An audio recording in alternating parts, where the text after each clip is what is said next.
এই যে দেখেন ভিউয়ার্স, পাহাড়ের যে দৃশ্যগুলা কত সুন্দর দেখছেন। আমরা এই এরিয়াতে কাজ করি, তো কাজ শেষে রুমে ফিরতেছি। এই যে আমার কামানে কি বলে একটু শুনেন।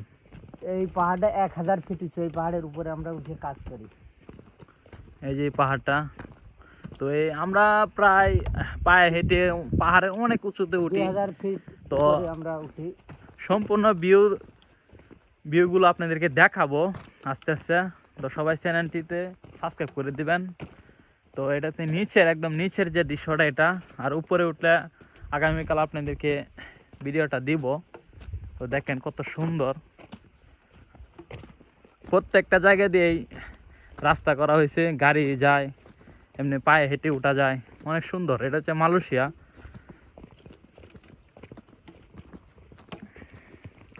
তো তাদের উদ্দেশ্যে একটা কিছু কথা বলি, যে যারা মালয়েশিয়া বাগানে কাজ করেন, পাম অয়েল বাগানে, তারাই বুঝে যে বাগানের কাজ কীরকম। তো ভাই যারা মনে করেন যে বিদেশ জিনিসটা খুব